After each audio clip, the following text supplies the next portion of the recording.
भारत में आज आईपीएल किसी भी तरह की कंपनीज के लिए बेस्ट एडवर्टाइजमेंट मीडिया की तरह काम करता है। इसलिए चाहे फिर वो पेप्सी हो या फिर टाटा या फिर मुकेश अंबानी, सबने यहाँ अपने लाखों करोड़ रुपए इन्वेस्ट कर रखे। लेकिन उसी समय एक 14 साल पुरानी कंपनी ड्रीम 11 इसी आईपीएल के दम पे हर साल लगभग 50% रेवेन्यू ग्रोथ से आगे बढ़ रहा है। ड्रीम 11 आज इंडिया का फास्टेस्ट ग्रोइंग फैंटेसी प्लेटफॉर्म है, जिसका मार्केट शेयर इंडिया में करीब 75% से ज्यादा का है और इनकी मार्केट में कम्प्लीटली मोनोपोली है, जिसके चलते अगर हम देखें तो करीब 16 करोड़ का इनका एक्टिव यूजर बेस है और इस कंपनी की वैल्यूएशन करीब $8 बिलियन से भी ज्यादा की हो चुकी है। और एक और जहाँ भारत की यूनिकॉर्न कंपनीज पेटीएम, ओला, बायजूस जैसी बड़ी बड़ी कंपनीज लॉस मेकिंग स्टार्टअप से वहीं पर ये company year by year profit generate कर रही है। तो आइए आज की इस वीडियो में जानने की कोशिश करते हैं कि क्या है आखिर ड्रीम 11 की मार्केटिंग स्ट्रेटेजी और आखिर कैसे ड्रीम 11 आज इंडिया का नंबर 1 फास्टेस्ट गेमिंग प्लेटफॉर्म बना।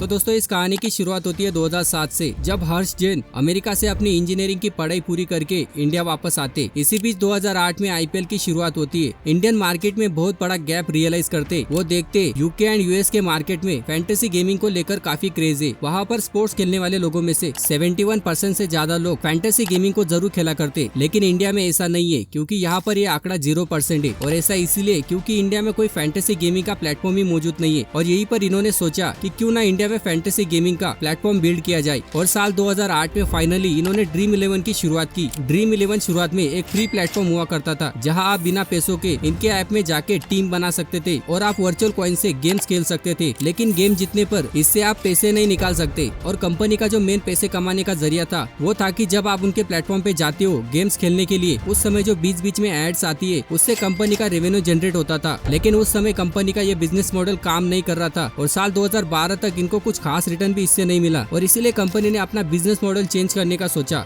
उन्होंने ये रियलाइज कर लिया था कि इंडिया में पैसे और क्रिकेट का काफी ज्यादा कनेक्शन है। लोग किसी न किसी तरह से बैटिंग जरूर किया करते, चाहे फिर वो इंडिया में लीगल हो या फिर इलीगल। इसी को देखते हुए कंपनी ने अपना प्रीमियम मॉडल निकाला, जिसमें आप पैसे भी लगा सकते हो और आप जीते हुए पैसे वहाँ से निकाल भी सकते हो। आज ड्रीम 11 आपको 40 करोड़ रुपए तक जीतने का मौका देती है। और इसी को देखते हुए समझते आखिर इनका बिजनेस मॉडल है क्या। तो दोस्तों इनके बिजनेस मॉडल को समझने के लिए मान लीजिए आपने इनके किसी एक लीग में 100 रुपए लगाए और अपने आप में एक टीम बनाई और इस लीग में 1 लाख लोग पार्टिसिपेट कर सकते। तो इसका मतलब है कि इस लीग से 1 करोड़ रुपए जनरेट हो रहा है। तो अब इस 1 करोड़ रुपए में से 20% यानी कि 20 लाख रुपए ड्रीम 11 खुद रख लेती है प्लेटफॉर्म चार्जेस के फॉर्म में। और यही वो कंपनी का मेन बिजनेस मॉडल भी है। इसी के साथ जो 80 लाख रुपए बचते उन्हें ये कंपनी जीतने वाले लोगों में से टॉप 15 रैंक में आने वाले लोगों में बांट देती है। तो यहाँ से कंपनी का टोटल बिजनेस जनरेट होता है। और अपने इसी बिजनेस मॉडल के दम पे जहाँ 2015 में इनके खाली 30 लाख यूजर्स बेस था, वहीं पर यह 2020 में बढ़कर करीब 100 करोड़ हो गया। इसके साथ ही अगर हम इनके रेवेन्यू को देखने की कोशिश करें तो जहां 2020 में इनका रेवेन्यू 1670 करोड़ रुपए था, वही 2021 में बढ़ के यह 2554 करोड़ रुपए हो गया। वही अगर हम कंपनी के प्रॉफिट को देखें तो फाइनेंशियल ईयर 20 में इनका प्रॉफिट 104 करोड़ था, वही ये प्रॉफिट फाइनेंशियल ईयर 2021 में 327 करोड़ तक बढ़ गया। और अब यहाँ पे एक बड़ा सवाल ये भी उठता है कि इंडिया में तो बेटिंग प्लेटफॉर्म बैन है, तो फिर ये ड्रीम 11 लीगल कैसे? क्योंकि ड्रीम 11 भी तो क्रिकेट पे पैसे लगाती है, तो फिर ये लीगल कैसे? तो आइए इसे भी समझते। जैसा कि गैम्बलिंग एक्ट 1867 के तहत इंडिया में आप किसी भी तरह की बेटिंग करते हो, किसी भी स्पोर्ट प्लेटफॉर्म पे पैसे लगाते हो या फिर आप किसी जानवर के ऊपर पैसे लगाते हो, तो ये सब कुछ इलीगल है इंडिया में। लेकिन फिर भी समय समय पर भारत में कई सारी ऐसी केसेस सामने आई है, जैसे कि इंडिया और साउथ अफ्रीका की मैच में मोहम्मद अजरुद्दीन और रविंद्र जडेजा ये दोनों भी मैच फिक्सिंग के केस में फंस गए थे। इसके साथ ही आईपीएल 2013 में राजस्थान रॉयल के प्लेयर श्रीशांत, अजिन चंडीला और अंकित चौहान जैसे 3 बड़े आईपीएल प्लेयर्स भी पॉट फिक्सिंग जैसे केस में फंस गए थे। लेकिन किसी तरीके से ड्रीम 11 इन सभी चीजों से बच निकला। और ये बहुत बड़ा इंटरेस्टिंग फैक्ट भी बन जाता है, जिसको हम बेसिकली एक केस से समझते। वरुण गंभीर नाम के एक इंसान ने करीब 50,000 रुपए ड्रीम 11 में मैचेस खेल के गवा दिए। इसके बाद इन्होंने सोचा कि क्यों ना इस प्लेटफॉर्म के खिलाफ केस फाइल किया जाए और इन्हें सबक सिखाया जाए। जिसके बाद इन्होंने साल 2017 में पंजाब एंड हरियाणा हाईकोर्ट में एक लीगल केस फाइल कर दिया, ये बोलकर कि ये भी एक सट्टा खिलाने वाला प्लेटफॉर्म है जो लोगों के पैसे डुबा देती है। इस केस की इन्वेस्टिगेशन करने के बाद पंजाब एंड हरियाणा हाईकोर्ट ने यह कंक्लूड किया कि फैंटेसी गेमिंग में जीतने के लिए आपकी पूरी स्किल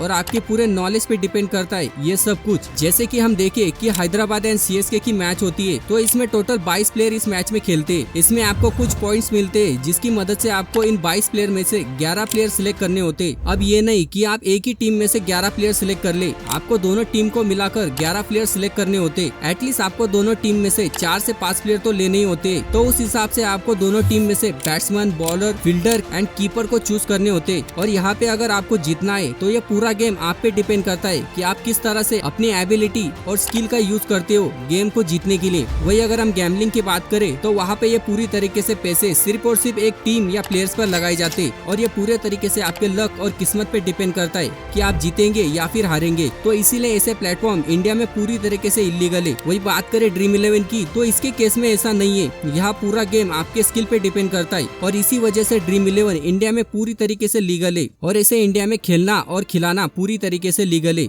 वैसे आपका इन सब के बारे में क्या सोचना है हमें कमेंट्स में लिखकर जरूर बताएं और साथ ही ऐसी और वीडियोस को देखने के लिए हमारे चैनल को सब्सक्राइब करना ना भूले।